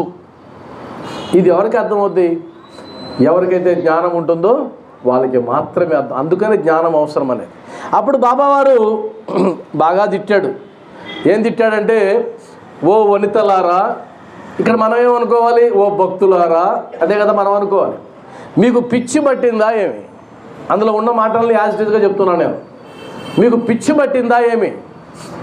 పిచ్చి పట్టడం అంటే బాబాకి సేవ చేయడానికి వచ్చిన వాళ్ళని బాబా పిచ్చి పట్టిందా అంటున్నాడు. మీకు పిచ్చి పట్టిందా ఏమి? ఎవరబ్బ సొమ్ము అనుకుని లూటీ చేయుచుంటిరి. నిన్నేమన్నా పిలిచానా వచ్చి సహాయం చేయమని? పిలవలేదు కదా. నా మానాన్ని నేను గోధుమలు విసురుకుంటూ ఉంటే మీరేదో సేవ చేసిన వాళ్ళలాగా వచ్చి దాన్ని 4 భాగాలు చేసి తీసుకెళ్తే దాని అర్థం ఏంటి? ఎవరబ్బ సొమ్మని లూటీ చేయుచున్నారు, దొంగతనం చేస్తున్నారు. ఆ విషయంలో కానీ స్వార్థం చూపిస్తే దొంగల కింద లెక్క, దొంగల కింద లెక్క, లూటీ చేస్తున్నట్టు లెక్క. కాబట్టి ఎవరబ్బ సొమ్ము అనుకుని లూటీ చేయుచున్నారు. మీ వద్ద నుండి గోధుమలు వాడుకుంటున్నా ఏమి? నేనేమన్నా మీకు బాకీ ఉన్నానా? లేదు. మీరు నాకు బాకీ ఉన్నారా? ఏదో బాకీ ఉండాలి. ఇక్కడ బాకీ అనే పదాన్ని అండర్లైన్ చేసుకోండి. వాస్తవానికి ఈ 4 లైన్లని నేను 3 గంటల పాటు సత్సంగం చెప్పాను. ఈ 4 లైన్లే, ఆ లైన్లు దాటకుండా 3 గంటలు. ఈ ఒక్క అధ్యాయాన్ని 7 రోజుల పాటు సత్సంగం చెప్పి ఒక్క అధ్యాయాన్ని. కానీ మనం షార్ట్కట్లో చెప్పుకుంటున్నామని గుర్తుపెట్టుకోండి. పదాలు ముఖ్యంగా. బాకీ, నేను బాకీ పడి ఉన్నానా మీకు నా దగ్గర నుంచి గోధుమలు తీసుకెళ్ళడానికి? అంటే అర్థం ఏంటంటే బాబా నుంచి ఏమన్నా నువ్వు తీసుకోవాలంటే నువ్వు బాకీ పడి ఉండాలి, ఆయన నీకు బాకీ పడి ఉండాలి. ఇది ఎలా అర్థం చేసుకుంటారో చూడండి. ఎంత సింపుల్ టెక్నిక్ చెప్తున్నాడు బాబావారు. అంటే నా అనుగ్రహం కోసం వస్తున్నావు కదా మందిరానికి, అందుకోసమే కదా వస్తున్నావు, నా దగ్గరికి అందుకే వస్తున్నావు. కాబట్టి నా అనుగ్రహం నీకు కావాలంటే సింపుల్ టెక్నిక్ చెప్తున్నాడు ఆయన. అదేంటంటే నా సంపద, నా అనుగ్రహం నీకు కావాలంటే నువ్వేమై ఉండాలి అంటే నేను నీకు బాకీ ఉండాలి. నేనేమన్నా నీకు బాకీ ఉన్నానా? మరి ఎలా బాకీ పడతాడు ఆయన మనకు? బాకీ చేసేటట్టుగా చేసుకున్నారంటే మీరు కనుక ఖచ్చితంగా ఆయన అనుగ్రహం తన్నుకుంటూ వస్తుంది. ఎలా బాకీ పడ్డం? ఇందాక నేను చెప్పింది టెక్నిక్, సేవ చేయడం ద్వారా బాకీ పడ్డం. ఉదాహరణకి మనకు మహాభారతంలో దుర్యోధనుడు ఆ కౌరవ సభలో ఆమె అమ్మవారి చీరలు ఇప్పుతున్నప్పుడు, ఏకవస్త్రగా ఉన్నటువంటి ఆమె చీరను ఇప్పుతున్నప్పుడు ఆమె అందరినీ అడుగుతుంది, ఇది న్యాయమా, ఇది ధర్మమా, చూస్తూ ఊరుకున్నారే అని. చివరిగా శ్రీకృష్ణ భగవానుడిని వేడుకుంటుంది కదా, ఆయన చీరలు ఇస్తాడు. ఆ సందర్భంలో ఏం చెప్తారు శాస్త్రంలో ఏముందంటే, ఆమె అడిగినప్పుడు శ్రీకృష్ణుడు ఆలోచించాడట, నేను ఈ సహాయం చేయొచ్చా చేయకూడదా అని ద్రౌపదీ మాతకి. అదేంటది? ఆపదలో ఉన్నది, ఆమె ఆర్తనాదాలు వింటున్నాడు, కానీ ఆలోచించాడంట. ఆలోచిస్తే ఒక సందర్భంలో ఆయన చేతికి గాయమైతే ఆమె చీర కొంగు విప్పి చించి ఆయనకు కట్టుకట్టింది ఆ మహాతల్లి. ఆ రుణం ఉంది అక్కడ. చీర కొంగు చించి ఆమె శ్రీకృష్ణుడు గాయానికి కట్టింది కాబట్టి అది గుర్తొచ్చి ఆమె ఇచ్చాడు. ఆమె అంత పేలికి గట్టుంటుంది. ఈరోజు ధారావాహికంగా చీరలు ఇచ్చి కాపాడాడు. అంటే అర్థమేంటి? బాకీ పడ్డాడు శ్రీకృష్ణుడు, బాకీ పడ్డాడు. బాకీ పడ్డాడు కాబట్టే నీకు చీరలు వచ్చాయి. ఇక్కడ బాకీ ఉంటే తీసుకెళ్ళు, గోధుమ పిండి అన్నాడు ఆయన నర్మగర్భంగా. నీకు బాకీ ఉంటే తీసుకెళ్ళు, నేను బాకీ పడ్డానా నీకు దొంగల్లారా అన్నాడు. ఇప్పుడు ఎలా బాకీ పడాలి? సేవ చేయడం ద్వారా బాకీ పడాలి. ఈరోజు బాబా వారికి ఒక సేవ చేసావు, బాకీ పడ్డాడు బాబా. ఒక కార్యం చేసావు బాబా వారికి సంబంధించి, బాకీ పడ్డాడు ఆయన నీకు.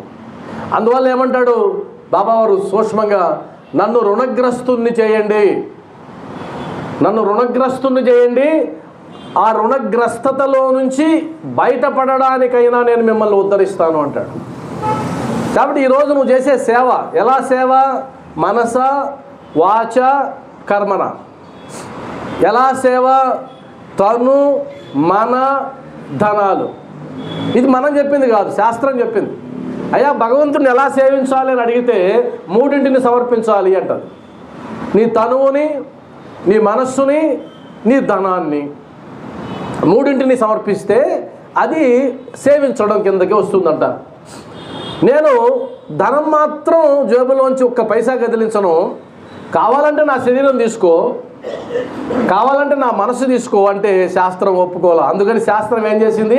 బిగిచ్చింది ఓ చట్టంలో, తను మన ధనములు ఈ మూడింటిని అర్పించడమే శరణాగతి భావన అని తేల్చిపడేసి. మరి తను అంటే ఏంటి? శరీరం. ఈ శరీరంతో ఆయనకి ఏం సేవ చేయగలవు నువ్వు? ఆలోచించు, ఆ సేవ చేయి.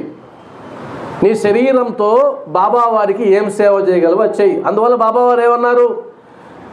పరిప్రశ్న అనేటువంటి ఒకటి ఉంది, అధ్యాయాల్లో వస్తుంది. అంటే తద్విద్ది ప్రణిపాతేన పరిప్రశ్నేన సేవయ ఉపదేక్షంతితే జ్ఞానం జ్ఞానిన తత్వదర్శిన అనేటువంటిది సచ్చరిత్రలో భగవద్గీత ప్రమాణం ఒకటి ఉంది. అంటే అర్థం ఏంటి? నువ్వు తత్వదర్శి అయినటువంటి ఒక జ్ఞాని దగ్గరికి వెళ్ళి నువ్వు సాష్టాంగ నమస్కారం చేసి పరిప్రశ్న వేసి ఆయన్ని సేవించడం ద్వారా నువ్వు జ్ఞానాన్ని పొందొచ్చు అని చెప్పాడు భగవంతుడు శ్రీకృష్ణుడు. అక్కడ సేవ చేయడం అంటే ఏమన్నారంటే, ఈ శరీరం నాది కాదు భగవంతుడిది అని నువ్వు విశ్వసించి సేవ చేస్తే అది తనువుని సమర్పించడం. కాబట్టి ఇది నాది కాదు, ఈ శరీరం నాది కాదు. వాస్తవానికి మనదా శరీరం? మీరు చెప్పండి, ఊరికి ఆలోచిద్దాం.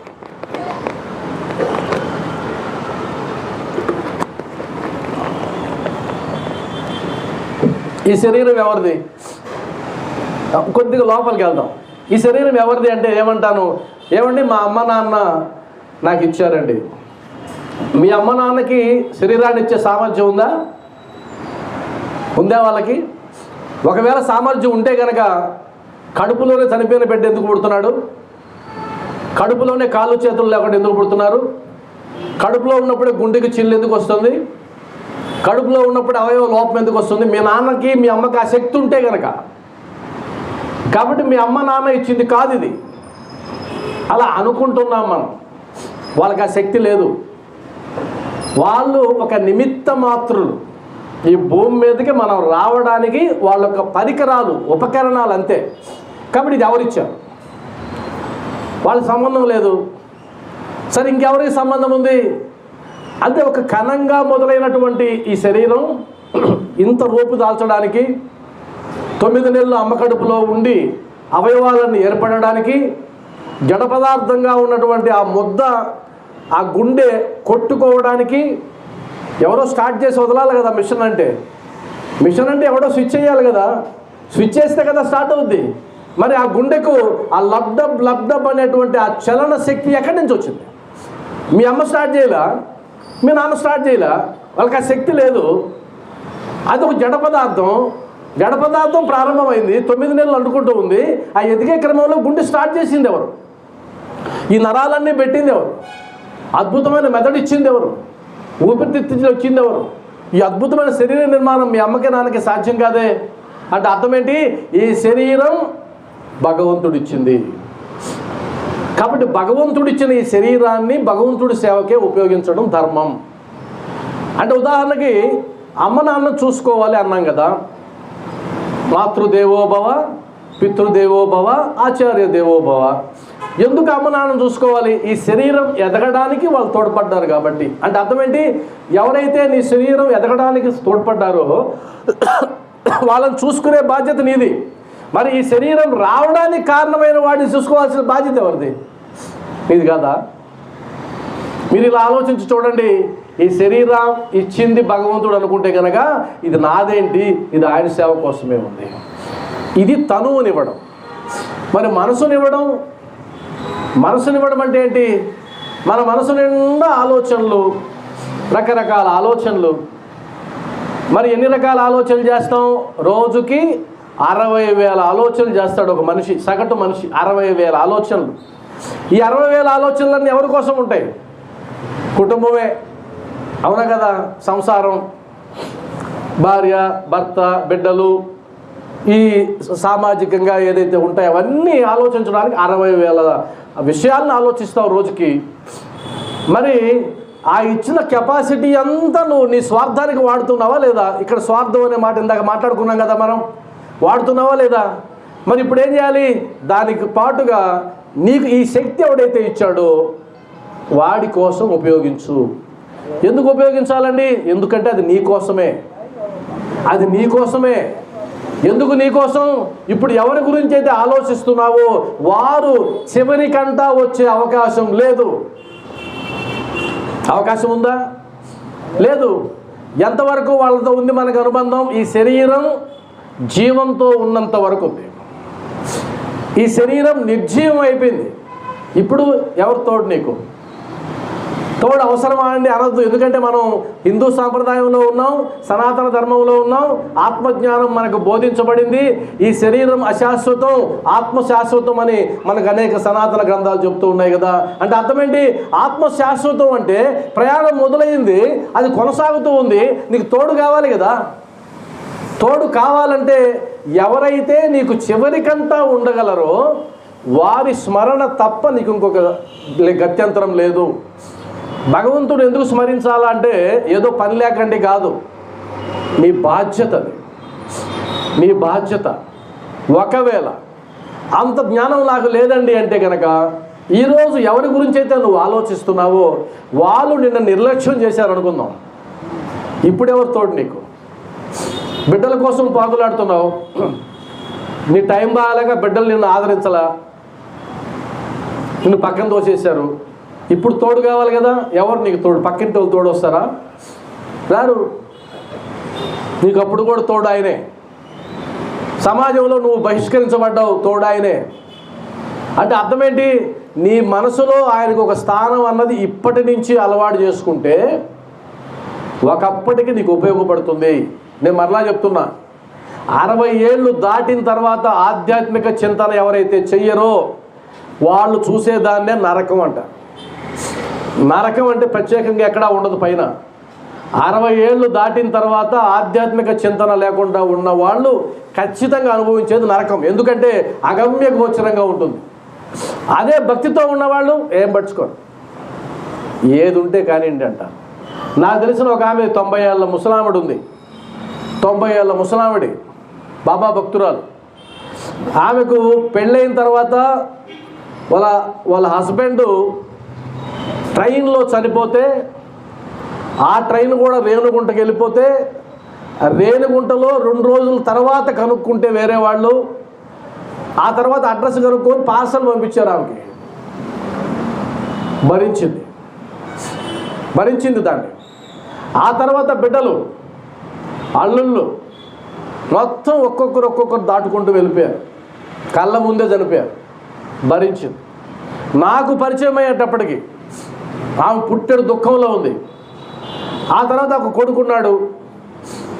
ఆ కొడుకుని నాకు పరిచయం చేసి, మా పెద్ద కొడుకు రాయినా కృష్ణ, నా పెద్ద కొడుకు కాబట్టి నాకేదైతే నా పెద్ద కొడుకు చెప్పు అని చెప్పినటువంటి పరిస్థితి ఆమె. అంత మంచిది. ఆ తర్వాత కరోనాలో ఆయన పోయాడు. అల్లుళ్ళు పోయినాడు. ఒక అల్లుడు లాడ్జీలో చనిపోతే కనుక్కోవడానికి వారం పట్టింది. విధవరాలు కూతురు. ఆ కూతురికి ఒక కూతురు పుట్టే, ఆ కూతురుకు పెళ్లి చేస్తే భర్త విడిచిపెట్టాడు. సరే, భర్త విడిచిపెట్టాడు కదా అని ఆమె ధైర్యంగా ఉంటే ఆమె కిడ్నీ ఫెయిల్యూర్. ఆ అమ్మాయి కిడ్నీ ఫెయిల్యూర్. ఆ కిడ్నీ ఎవరు తిరుగుతా చూస్తే చివరికి వాళ్ళ అమ్మ కిడ్నీ సరిపోయింది. ఇప్పుడు వాళ్ళ అమ్మ కిడ్నీ తీసి ఆమెకి వేశారు. వాళ్ళ అమ్మ ఒక కిడ్నీతో ఉంది. ఆమె ఎంతకాలం ఉంటుందో తెలియదు. మరి ఇన్ని వచ్చినా సరే ఆమెతో ఇప్పుడు మాట్లాడండి, ఆమె ఒకటే అంటుంది, బాబా వారు ఏది చెయ్యాలో అది చేస్తారు. మరి ఎక్కడి నుంచి వచ్చింది ఆ ధైర్యం? వంగిపోయి ఉంటుంది ఆమె. స్ట్రైట్గా ఉండదు, వంగిపోయి ఉంటుంది. వంగిపోయి తన కళ్ళ ముందు తన భర్త, అల్లుళ్ళు, బిడ్డలు, అందరూ పోయినా సరే ధైర్యంగా ఉండగలుగుతుందంటే ఒక ఆధ్యాత్మిక చింతన తప్ప ఇంకొకటి కాదు. అందువలనే ఎవరైతే ఆధ్యాత్మిక చింతనకి విలువ ఇస్తారో వాళ్ళే ప్రశాంతంగా మరణిస్తారు. నేను మళ్ళీ చెప్తున్నా, రాసి పెట్టుకోండి. ఆధ్యాత్మిక చింతనకి విలువ ఇవ్వకుండా అదే లంపటంలో ఉంటే చివరిలో వాళ్ళు పడేటువంటి ఆ వేదన అది చెప్పడానికి అలివి కాదు. అందువల్ల చెప్తున్నా, ఇప్పుడు ఉండే టెక్నాలజీ, ఇప్పుడుండే టీవీలు, వీటి వల్ల దూరం అయిపోతూ వస్తున్నాం కదా. మనం ఏదో గుడికి రావాలంటే ఏదో పని కట్టుకొని రావాలి. ఇక్కడ చూడండి, గుడికి వచ్చినా కూడా 1 గంట సేపు కూర్చోవడానికి వాళ్ళు ఎంత గొప్ప త్యాగం చేయాలో, త్యాగాలు చేసిన ఫీలింగ్ ఉంటుంది వాళ్ళకి. ఎవరి కోసం కూర్చోవాలి? నేను చెప్తున్నానని కాదు, మీరు వింటున్నారని కాదు. 1 గంట సేపు కూర్చొని ఒక పుస్తకం తీసుకొని చదువుకోండి, చెప్పాల్సిన పనిలే. అంటే అర్థం ఏంటి? మనసుని ఇవ్వాలి. మూడవది ధనాన్ని ఇవ్వాలి. ఎంత ధనాన్ని ఇవ్వాలి? భగవంతుడు నీకు ఇచ్చింది ఎంతో అందులో కొంత, అంతేగాని మొత్తం ఆస్తి రాశిమనే భగవంతుడు చెప్పలా. నీకు ఇచ్చింది ఎంతో అంత కొంత. ఎందుకని? నీ లోపల ఉండేటువంటి ఒక దుర్బుద్ధిని పోగొట్టడానికి. అది కూడా బాబా వారు చెప్తారు. ఆ దుర్బుద్ధిని పోగొట్టడానికి. అంతే. ఎందుకు సేవ చేయాలి? మనలో ఉండేటువంటి దుర్బుద్ధి పోవాలి, ఆశ పోవాలి, అత్యాశ పోవాలి, లోభత్వం పోవాలి. ఈ దుర్గుణాలన్నీ ఉన్నాయి. ఈ దుర్గుణాలన్నీ ఏం చేస్తున్నాయి? భగవంతుడు దగ్గర కాకుండా చేస్తున్నాయి. అందువల్ల వాటిలోంచి మనం వదులుకోవాలి. నేను ఒకటే చెప్తాను, భక్తి అంటే వదులుకోవడమే.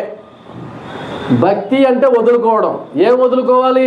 నీలో ఉండే దుర్గుణాలు వదులుకోవాలి, నీ జోబులో ఉన్నది కూడా వదులుకోవాలి. వదులుకుంటేనే భక్తి. కాబట్టి ఆయన అంటాడు, నేను నీకు బాకీ పడ్డానా? బాకీ పడుంటే తీసుకోండి, పడలేదు కదా, మరి ఎవరబ్బ సొమ్ము అనుకొని లూటీ చేస్తున్నారు దొంగల్లారా అన్నాడు. ఒక భక్తుడు బాబాకి ఏ సేవ చేయడు, తన శరీరాన్ని సేవ చేయడు, 1 పైసా దక్షిణ ఇవ్వడు, ఆ పూజారి కూడా 1 రూపాయి ఇవ్వడు.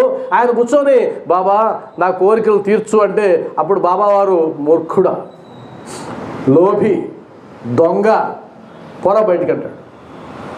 నిజం చెప్తున్నా, అబద్ధంగా. అలా అనొచ్చండి భగవంతుడు? అనొచ్చు. ఎందుకంటే భగవంతుడు ఉండేదే మనల్ని ఉద్ధరించడానికి. ఉద్ధరించడం అంటే నీ కోరికలు తీర్చడం కాదు. ఉద్ధరించడం అంటే కోరికలు తీర్చడం కాదు. నిన్ను మార్చాలి ఆయన, మార్చి తన వైపు లాక్కోవాలి. దీనికి సంబంధించిన సచ్చరిత్రలో అనేకం ఉన్నాయి. ఆ తర్వాత కోప్పడిన తర్వాత బాబావారు వదిలేరు. ఆయన అందుకని దయాహృదయుడు అంట, ప్రేమమూర్తి. బాబా కంటే ప్రేమమూర్తిని మీరు ప్రపంచంలో చూడలేరు. నేను బాబా భక్తుని చెప్పడంలే, ఆయన కంటే ప్రేమమూర్తి. ఎందుకంటే కనుక మనలో ఎన్ని లోపాలున్నా సరే హక్కును చేర్చుకునేటువంటి ఒకే ఒక రూపం సాయిబాబా. ఇంకొక రూపం లేదు నాకు తెలిసి. లేదంటే కనుక మనం తప్పు చేసినప్పుడు దూరం పెట్టేస్తాడు. కానీ బాబా పెట్టడే, దూరం పెట్టడు. నువ్వు తప్పు చేసే కొద్దీ ఇంకా దగ్గర తీసుకుంటాడు. ఉదాహరణకి ఒక తల్లి ఉందనుకోండి, ఒకడు బాగా బతకగలిగిన కొడుకు, ఇంకోడు బతకలేని కొడుకు. ఇప్పుడు తల్లి ప్రేమ ఎవరి మీద ఎక్కువ ఉంటుంది? బాగా బతికే కొడుకు మీద ఉంటుందా? వాడికి ఏమైనా ఉద్యోగం చేసుకుంటున్నాడు, ఆనందంగా బతికేస్తున్నాడు, వీడే పాపం. కాబట్టి నా ప్రేమ ఎవరికి కావాలి? ఇప్పుడు వీడికి కావాలి. అవునా కదా? భగవంతుడు కూడా అంతే. ఎవరైతే దుర్గుణాలతో లేదా ఇబ్బందుల్లో ఉంటాడో ఆయన మాత్రమే దగ్గర తీసుకుంటాడు. మనం అందరం కూడా అలాంటి వాళ్ళమే కాబట్టి ఆయన దగ్గర అయినాం. ఇప్పుడు మనలో కూడా ఏదో ఒక లోపాలు ఉంటాయి, ఆ లోపాలతో దగ్గర తీసుకుంటాడు, మనల్ని బుజ్జగిస్తాడు, బ్రహ్మాండంగా ఆయన తీసుకెళ్తాడు. కాబట్టి ఆయన ఏమన్నాడంటే, ఒక పని చేయండి, ఈ పిండిని తీసుకెళ్ళి గ్రామ పొలిమేరల్లో చల్లండి అంటే పరిష్కారం చెప్పాడు. తప్పు చేశారు కదా, పరిష్కారం చెప్పాడు. అప్పుడు వాళ్ళు, మేము ఎందుకు చల్లుతాం బావా అలా, లజ్జితులైరి అని ఉంది దాంట్లో. లజ్జితులైరి అంటే తప్పు చేశావు, వాళ్ళ తప్పును వాళ్ళకి తెలుసుకుని ఆయన చెప్పిన పని చేసేసారు. అంటే అర్థం ఏంటంటే తప్పులు చేయడం సహజం ఎవరైనా సరే, కానీ బాబా సమక్షంలో ఆ తప్పు ఒప్పుకొని గుంజీలు తీసి బాబా తప్పు అయిపోయింది అంటే ఆయన నీకు మార్గాన్ని చూపిస్తాడు. ఆ స్త్రీలకు చూపించినట్టే. ఆ స్త్రీలకు ఏం చెప్పాడు? ఈ పిండిని తీసుకెళ్ళి గ్రామ పొలిమేరల్లో చల్లండి. ఎందుకు గ్రామ పొలిమేరల్లో చల్లాలి? ఊర్లో కలరా వ్యాధి ఉంది, కలరా వ్యాధి పోవాలి అంటే బాబా వరకే సాధ్యం. బాబా కలరా వ్యాధిని ఎలా పోగొడతాడు? ఆయన వాక్కు చేత పోగొట్టవచ్చు, చూపు చేత పోగొట్టవచ్చు, స్పర్శ చేత పోగొట్టవచ్చు, ఏ ద్వారానే పోగొట్టవచ్చు.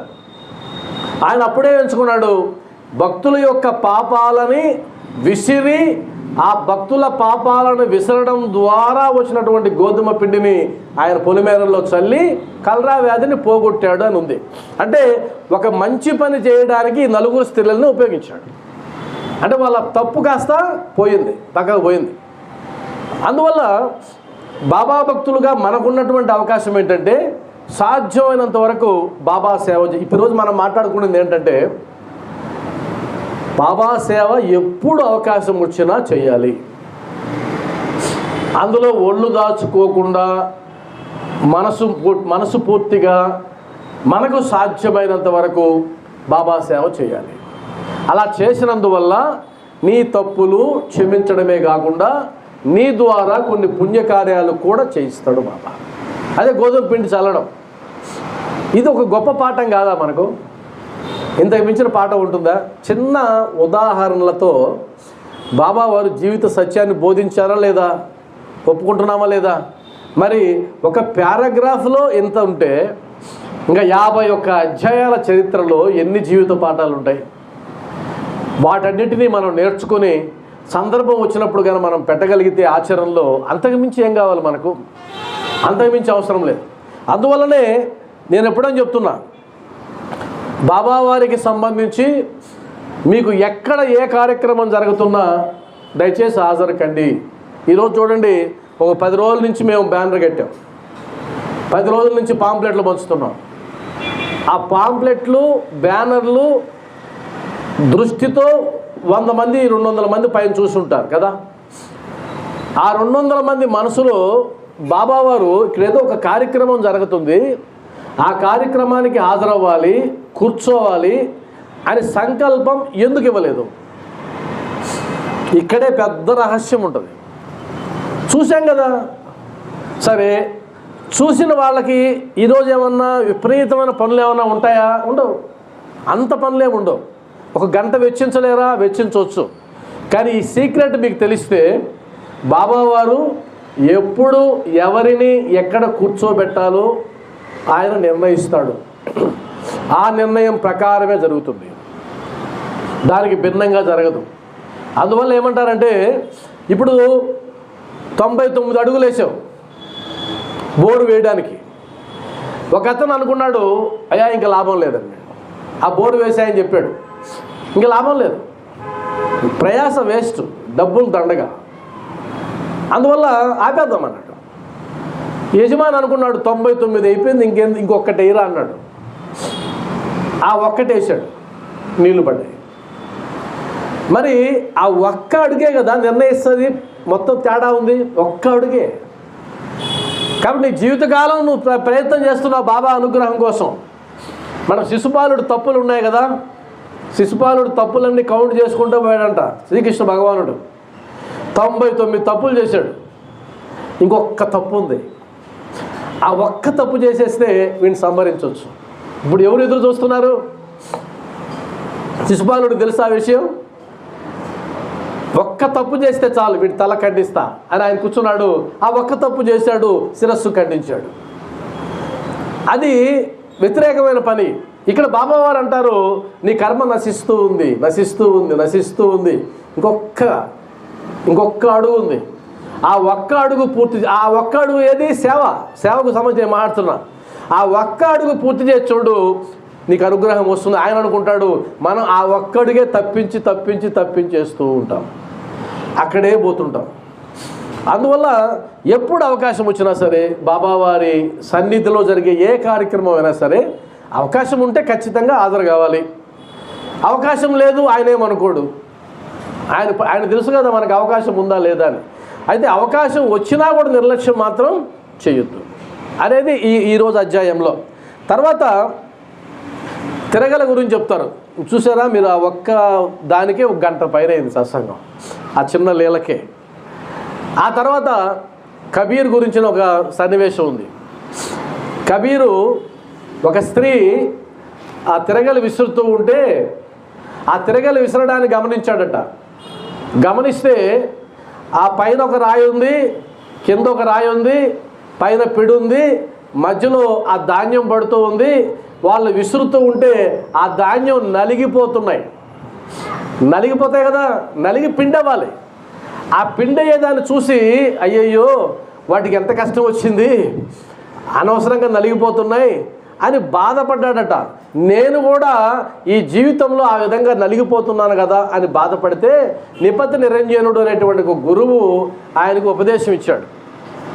ఆ ఉపదేశం ఎంత అద్భుతమైందంటే, అయ్యా నువ్వేం బాధపడాల్సిన పనిలే, భయపడాల్సిన పనిలే. ఆయన అన్నాడు, భయం లేదు, తిరగలి పిడిని గట్టిగా పట్టుకో అన్నాడు. తిరగలి పిడిని గట్టిగా పట్టుకో. అసలు తిరగలి పిడి పట్టుకోకుండా ఎలా ఇసురుతావు? ఇసరడానికి లేదు. మరి ఆ పిడి ఏంటి అని అంటే అందులో స్పష్టంగా చెప్పింది ఏంటంటే, కింద రాయి కర్మ, కింద ఉండే రాయి కర్మ, దానిపైన ఉండే రాయి భక్తి, ఆ పిడి జ్ఞానం. 3 చెప్పారు, ముందుగానే చెప్పారు. అది అంటే కింద కర్మ అనే రాయి తిరుగుతోంది, ఆ తర్వాత దానిపైన భక్తి అనే రాయి తిరగాలి, ఆ రెండింటి మధ్యలో ధాన్యం నలుగుతూ ఉంటాయి. అవి తిరగాలి అంటే పైన పిడి ఉండాలి. పిడి దేంతో పోల్చాడు? జ్ఞానంతో పోల్చాడు. సరే, పిడి లేకుండా తిప్పగలమా? మరి మనం తిప్పాలని ట్రై చేస్తున్నామే. నా చదవచ్చు, చదవను, నాకు చదవచ్చు, నేను చదవను, సచ్చరిత్ర ఇంకో గ్రంథం చదవను అంటే అర్థం ఏంటి? మీరు పిడి లేకుండా దాటేయాలని చూస్తున్నారు. అది ఎలా సాధ్యం? అదేగా జరిగింది. ఇప్పుడు నేను దానికి చెయ్యెత్తమన్నాను, మీలో కొంతమంది ఎత్తలేదు అంటే అర్థం ఏంటి? పిడి అవసరం లేదనుకుంటున్నారు మీరు. పిడి అవసరం, పిడి లేకపోతే కార్యం జరగదు. కాబట్టి ఎవరైతే ఇప్పటి వరకు బాబాకు సంబంధించిన చర్చలు చదవలేదో, లీలామృతం చదవలేదు, మరొక గ్రంథం చదవలేదు, మొదలు పెట్టండి, సంకల్పం చేయండి. బాబా తప్పు చేశాను, పిడి అవసరం. పిడి అంటే జ్ఞానం అవసరం, జ్ఞానం లేదంటే ఏం జరగదు అని అంటూ ఏమన్నాడు? మీరు పిడిని గట్టిగా పట్టుకునుము అనగా జ్ఞానమును విడువకము. జ్ఞానాన్ని విడిచిపెట్టొద్దు. జ్ఞానం లేకుండా ఏమి చేయలేవు. ఉదాహరణకి నాకు జబ్బు వచ్చింది. ఒక జబ్బు వస్తే నేను ఎవరి దగ్గరికి వెళ్తానండి? ఎవరి దగ్గరికి వెళ్తాను? డాక్టర్ దగ్గరికి. డాక్టర్ దగ్గరికి ఎందుకు వెళ్తాను? నేను వెళ్ళే దారిలో మంగళ షాప్ ఉంది, నాకు జ్వరం వచ్చింది, ఆ మంగళ షాప్కి వెళ్ళి చెప్పొచ్చు కదా ఆయనకు, అయ్యా జ్వరం వచ్చింది, ఏదైనా ఉపాయం ఉంటే చెప్పమని. చెప్తామా? అడుగుతామా? ఎందుకు అడగం? డాక్టర్ ఎందుకు? నీకు మనిషి కావాలంటే మంగళ షాప్ ఆయన ఉన్నాడు, ఆయన పోయి చెప్పు, అయ్యా నాకు జ్వరంగా ఉంది, గుండెల్లో నొప్పిగా ఉంది. వెళ్తామా మనం? ఆ విధంగా వెళ్ళాం. ఎందుకంటే నీకు ఏ జబ్బు అయితే చేసిందో దాన్ని పోగొట్టే జ్ఞానం ఒక డాక్టర్కి ఏముందని నీకు తెలుసు. డాక్టర్ ఎవరు? ఆ జ్ఞానాన్ని పొందినవాడు. నిజమా కదా? నీకు వచ్చిన జబ్బు ఎందుకు వచ్చిందో, ఎలా పోతుందో, ఎలా పోగొట్టాలో తెలిసిన జ్ఞానం డాక్టర్ దగ్గర ఉంది. కాబట్టి మనం డాక్టర్ దగ్గరికి వెళ్తాం. అంటే అక్కడ మాత్రం నీకు జ్ఞానం కావాలి, జ్ఞానం తెలిసిన వాడు కావాలి, ఆయన దగ్గరికి వెళ్ళి ఫీజు ఇచ్చి మరి ట్రీట్మెంట్ తీసుకోవాలి. బాబా దగ్గరకు వచ్చిన మాత్రం జ్ఞానం అవసరం లేదా? నేరుగా వచ్చేస్తామా? అది ఎలా సాధ్యం? జ్ఞానం కావాల్సిందే. అప్పుడు ఆయన ఏం చేస్తాడు? ఈ జబ్బు ఎందుకు వచ్చిందో చెప్తాడు, ఎలా పోగొట్టుకోవాలో చెప్తాడు. అది జ్ఞానానికి ఉన్నటువంటి గొప్పతనం. మరి ఇక్కడికి వచ్చాం మనం జ్ఞానవంతులమా? ఇక్కడికి వచ్చిన మనం రకరకాల జబ్బులు ఉన్నాయి. ఎన్ని రకాల జబ్బులు ఉన్నాయి? మానసిక జబ్బులు ఉన్నాయి, శారీరక జబ్బులు ఉన్నాయి. 2 రకాల జబ్బులు ఉన్నాయి కదా. శారీరక జబ్బు కనిపిస్తుంది, మానసిక జబ్బు కనిపించదు. బాగున్నట్టే ఉంటాం, నవ్వుతూ మాట్లాడుతూ ఉంటాం, లోపల మాత్రం కాగిపోతూ ఉంటుంది, వేగిపోతూ ఉంటుంది రకరకాల సమస్యలు. మరి ఈ 2 రకాల సమస్యలతో బాబా దగ్గరకు వచ్చావు, దాన్ని ఎలా పోగొట్టుకోవాలో నీకు తెలుసా? తెలియదు. తెలిసిన వాడేవాడు? సద్గురువు. మరి సద్గురువు సద్గురు దగ్గరికి వచ్చినప్పుడు ఆయన ఏం చేస్తాడు? డాక్టర్ దగ్గరికి వెళ్ళిన తర్వాత ఆయన చెప్పేశాడు నీకు, అరే బాబు నీ జ్వరం ఎందుకు వచ్చిందంటే ఇదో ఈ పని చేసావు, నీకు వచ్చింది అని అన్నాడు. సరే డాక్టర్ గారు వెళ్ళొస్తానని మీరు అంటారా? చెప్పేశారు కదా, ఎందుకు వచ్చిందో చెప్పేశాడు కదా, అంటారా? ఆయన ఒకవేళ సరే నాయన నీకు తెలిసింది కదా ఎందుకు జ్వరం వచ్చిందో, ఎందుకు కడుపు నొప్పి వచ్చిందో, నువ్వు వెళ్ళిరా అన్నాడు అనుకుందాం. ఇప్పుడు నువ్వేమంటావు? అది ఎలా అండి? అది ఎలా పోద్ది? అడుగుతాం లేదా? ఎలా వచ్చిన తర్వాత సంగతి ఎలా పోద్ది అని అడుగుతాం కదా. అప్పుడు అదిగో ఈ రకమైనటువంటి మాత్రలు వేసుకుంటే నీకు పోద్ది అన్నాడు ఆయన. నువ్వు వచ్చేస్తావా మాత్రలు తీసుకోకుండా? మెడికల్ షాప్కి వెళ్తావా లేదా? వెళ్ళి ఏం చేస్తావు? అయ్యా డాక్టర్ గారు ఈ మందు బిళ్ళలు చెప్పారు, ఇస్తారా అంటాం. ఆయన ఇస్తాడు. ఇచ్చిన తర్వాత ఇంటికి వచ్చేసి నట్టింట్లో పెట్టేసి ఒక అష్టోత్తరం చదివేసి డాక్టర్ గారికి, అయ్యా గొప్పవాడివయ్యా, నువ్వు జబ్బును కనుక్కున్నావు, మందులు ఇచ్చావు, నువ్వు చాలా గొప్పవాడివి అంటే తగ్గిపోతుందా జ్వరం? ఏం చేయాలి? మింగాలి కదా. ఈ ఒక్క పని మనం చేయడంలే. ఈ ఒక్క పని చేయకుండా ఏమంటున్నామంటే, బాబా నా కష్టాలు నీకు తెలియదా, కాపాడవయ్యా అంటాడు. ఆయన ఏమంటాడు? అరే నీకు ఇచ్చిన మందు బిళ్ళ మింగేవా? మింగలా. నువ్వు ఎప్పుడు ఇచ్చావు మందు బిళ్ళ? 60 ఏళ్ల ముందు ఇచ్చావు మందు బిళ్ళ. ఇదిగో ప్రిస్క్రిప్షన్ ఇచ్చా, నీకు వచ్చిన ప్రతి జబ్బుకి పరిష్కారం ఇక్కడ ఉంది, నీకు ముందుగా రాసిచ్చా. రోగైనా సరే అప్పటికప్పుడు వెళ్ళాలి, నీకు అవసరంలా ఇచ్చేసాను ముందుగానే. దాన్ని చదువుకో, ఆ జ్ఞానాన్ని సంపాదించు, అద్భుతంగా బయటపడు అని అంటే అది మాత్రం చెయ్యం, మిగతా అన్నీ చేస్తామని ఎందుకంటున్నామంటే ఎక్కువ మంది మందిరాలు కానీ లేదా ఇంకొక విషయాలు కానీ జ్ఞానానికి ఎక్కువ పీట వేయరు. ఎందుకు వేయరు అంటే దానికి అనేక కారణాలు ఉన్నాయి. ఇప్పుడు ఉదాహరణకి ఒక కార్యక్రమం చెప్పామనుకోండి, ఇప్పుడు రేపు ఏదైనా మేము హోమాన్ని ఒకదాన్ని ప్లాన్ చేస్తే భయంకరంగా వచ్చేస్తారు జనాలు. ఎందుకు? అది కార్యక్రమం కాబట్టి, దానికి వీళ్ళు ఇవ్వాల్సింది ఏమి లేదు కాబట్టి. కానీ మీరు చూడండి, ఇప్పుడు 1 గంట 10 నిమిషాలు అయింది. 1 గంట 10 నిమిషాలు మీరు కూర్చొని వినాలంటే అదే సామాన్యమైన విషయం కాదు. మీకు ఎంతో బాబా మీద భక్తి ఉంటే తప్ప మీ వల్లగా మీరు కూర్చోలేరు. సినిమాకి పోతేనే బోరు కొడుతుంది మనకు. ఇప్పుడు 1:30 గంటగా వస్తుంది, ఇంకో 10 నిమిషాల్లో. అంటే అర్థం ఏంటి? మనం ట్యాబ్లెట్లు వేసుకోవడం మొదలుపెట్టారు మీరు కూడా ఒక వారం రోజులు వేసుకున్నారు అనుకోండి ట్యాబ్లెట్లు, ఇంకాస్త మనకు సంబంధించినటువంటి జ్ఞానం వచ్చే అవకాశం ఉంది. ఆ తర్వాత ఏమన్నాడు? నేనెట్లు గట్టిగా పట్టి ఉన్నానో నీవును అట్లే చేయము. ఇక్కడ గురువుగారు చెప్తున్నారు, అరే నేను పట్టుకున్న జ్ఞానాన్ని నువ్వు కూడా అలానే పట్టుకో అని అంటున్నారు. చివరిగా మనస్సుని కేంద్రీకరించము. ఇప్పుడు మనం చేసిన పని అదే. మనస్సును కేంద్రీకరించము, దూరముగా పోనీయకము, అంతరాత్మను చూచుటకు దృష్టిని అంతర్ముఖముగా నిమ్ము, నీవు తప్పక రక్షించబడదు. ఇది సామాన్యమైన మ్యాటర్ కాదు, దీనికి చాలా టైం పడుతుంది. నేను సింపుల్గా చెప్పడానికి ట్రై చేస్తా. ఆ 3 విషయాలు గుర్తుపెట్టుకోండి. కింద కర్మ, దానిపైన భక్తి, ఆ పైన జ్ఞానం. దీని గురించి మాట్లాడదాం. ఇక్కడ కర్మలు చేయకుండా ఈ భూమి మీద ఏ ఒక్కరూ ఉండలేరు, అవునా కదా? ఏదో ఒక పని చేయాల్సిందే. పని చేయకుండా ఉండగలమా? పని చేయకుండా ఉండేది ఒకే ఒక సందర్భంలో, ఎప్పుడు? మనం శవంగా మారినప్పుడు. శవంగా మారిన తర్వాత ఏం పని ఏం లేదు, ఇంకా ఫుల్ రెస్ట్, ఆనందం, అంతకుమించిన ఆనందం లేదు. ఎప్పుడు రెస్టే, ఇంకా శరీరం ఉన్న రెస్టే, శరీరం లేకపోయినా రెస్టే. కాబట్టి జీవించి ఉన్నావంటే కనుక నువ్వు పని చేయాల్సిందే. చాలామంది అంటుంటారు, ఏం చేస్తున్నారంటే, ఏం లేదండి ఖాళీగా కూర్చున్నాను. అబద్ధం. ఖాళీకి కూర్చుని చచ్చుంటుంది వాళ్ళకి. ఖాళీ కూర్చో, గాలి పీలుస్తున్నావు, అవునా? శ్వాస పీలుస్తున్నావా లేదా? శ్వాస పీల్చడం పని కదా, అంతకు మించిన పని లేదు. ఈ శ్వాస పీల్చడం విలువ ఎప్పుడు తెలుస్తుందంటే, శ్వాస నీకై నువ్వు పీల్చుకోలేని రోజు ఒకటి వస్తుంది కదా, అప్పుడు మిషన్లు పెట్టి ఆ శ్వాస పీల్చే ఏర్పాటు చేస్తారు. అప్పుడు తెలుస్తుంది శ్వాస ఎంత గొప్ప పని అనేది. ఇప్పుడు మనం ఏం ప్రయత్నం చేయడంలే, అలా వెళ్ళిపోతుంది శ్వాస. కాబట్టి శ్వాస పీలుస్తున్నాం, చూస్తున్నాం, వింటున్నాం, అన్నీ చేస్తున్నాం.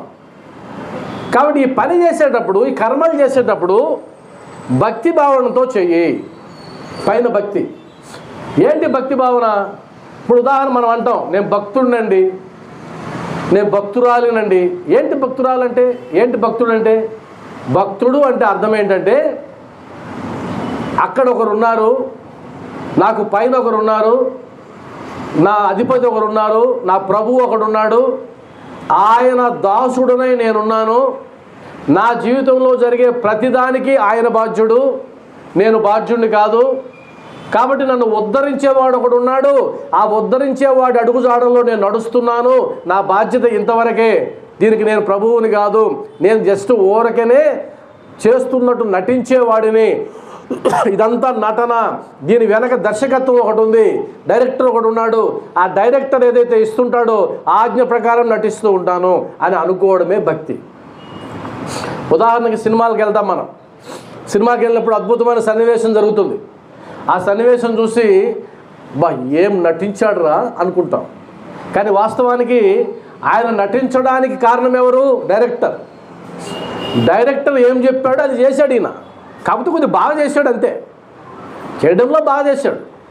కానీ వాస్తవం పేరు ఎవరికి వస్తుంది? ఎన్టీ రామారావు సామాన్యమైన నటుడు కాదు అంటామా లేదా? ఇప్పుడు ఎన్టీ రామారావు సామాన్యమైన నటుడు అంటారే కానీ ఎన్టీ రామారావుని అంత అద్భుతంగా నటింపజేసిన దర్శకులు ఎంత గొప్ప వాళ్ళు అంటారు ఎవరున్నా? రామారావునే పేరు వచ్చింది, రామారావుకే. ఇక్కడ మనకు పేరు వస్తుంది, ఈయన బాగా చేస్తున్నాడండి. కానీ వాస్తవ డైరెక్టర్ వేరున్నాడు, ఆయన చెప్పినట్టే నేను చేస్తున్నా అనుకోవడమే భక్తి, అంతే, ఇంకోటి లేదు. నా జీవితంలో ఏది జరగనండి, మంచి చెడు ఏది జరిగినా సరే దానికి ఎవరు సూత్రధారి? ఆయన.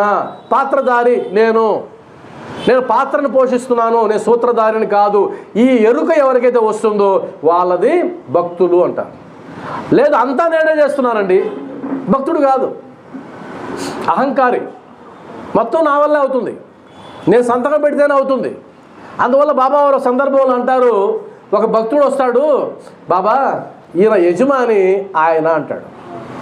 ఠాకూర్ అనే భక్తుడి విషయంలో, ఈయన యజమాని, ఈయన సేవకుడు, ఈయన కింద పనిచేస్తున్నాడు బాబా అని చెప్పి, ఈయన యజమాని ఎవరంటే ఆయన అంటాడు. అప్పుడు బాబా అంటాడు, ఆయన యజమాని వాడు కాదు, ఆయన యజమాని వేరే ఉన్నాడు అంటాడు. అది భక్తి. నువ్వు అనుకుంటున్నావు నీ యజమాని అని కాదు, వాడు యజమాని వేరే ఉన్నాడు. ఆ వేరేవాడు నా యజమాని అనుకోవడమే భక్తి, ఇంకోటి కాదు. భగవంతుడు ఉన్నాడు, ఒక ఆధ్యాత్మిక శక్తి ఉంది, రూపం ఏదైనా కానీ, మతం ఏదైనా కానీ, ఆ రూపం మతం సంబంధం లేకుండా నాకు పైన ఒకరు ఉన్నారు, వాళ్ళ కింద నేనున్నాను అని అనుకోవడమే భక్తి. కాబట్టి కర్మలు చేయక తప్పదు, ఆ చేసే కర్మలు భక్తితో చేయాలి. ఈ రెండు అయిపోయినాయి, ఇక జ్ఞానం ఎందుకు? జ్ఞానంతో ఏం చేసుకుంటావు? జ్ఞానం ఎందుకు గట్టిగా పట్టుకోవాలి అంటే, ఆ భక్తిని అర్థం చేసుకోవాలన్నా, నువ్వు చేసే కర్మల యొక్క రహస్యం తెలుసుకోవాలన్నా జ్ఞానం ఉండాలి. ఉదాహరణకి ధర్మం అంటే అర్థం ఏంటి అంటే, మళ్ళీ చెప్తున్న ఉదాహరణకి ఇది చెప్పి ముగిస్తా. ధర్మబద్ధంగా జీవించు అంటారు అందరూ. ధర్మో రక్షతి రక్షితః విన్నారు కదా అందరూ. తిరుమలకి వెళ్తే పెద్ద పెద్ద అక్షరాలతో రాసుండు ధర్మో రక్షతి రక్షితః.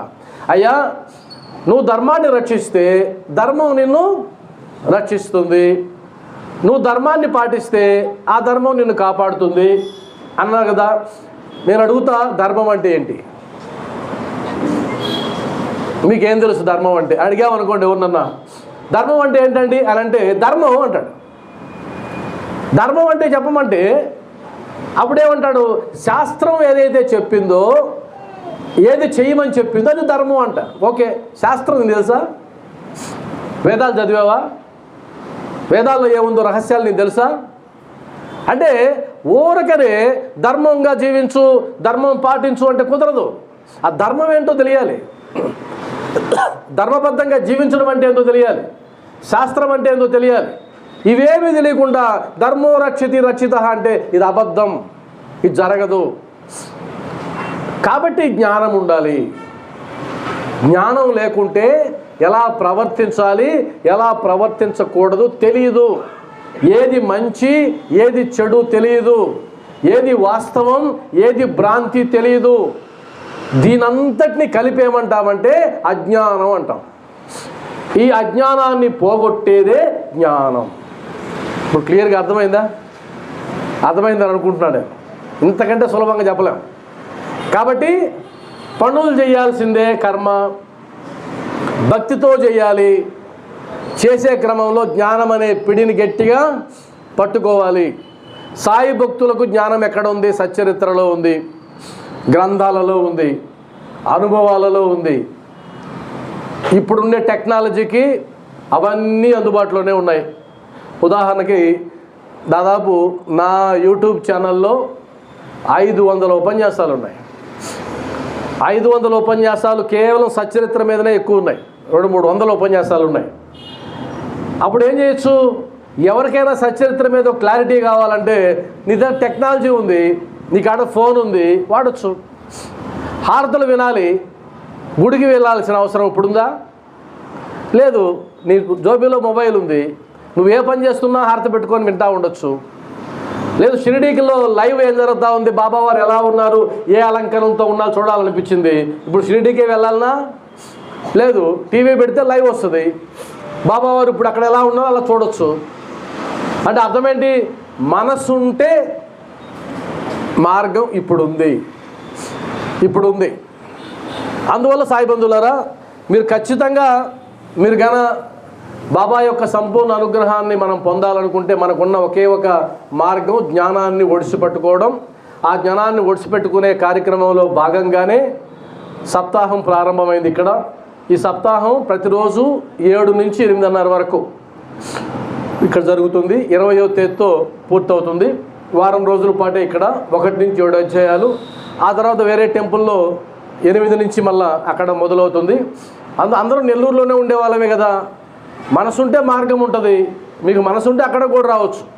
మీరు ఇంకా దీన్ని కంటిన్యూ కావాలనుకుంటే మీరు వస్తే కనుక మీరు ఫోన్ నెంబర్ అవి ఇచ్చిపోతే వాట్సాప్ గ్రూపులో యాడ్ చేస్తాం. ఎక్కడ ఏ కార్యక్రమం జరిగినా మీకు తెలుస్తుంది, మీరు అక్కడికి వచ్చే అవకాశం ఉంటుంది.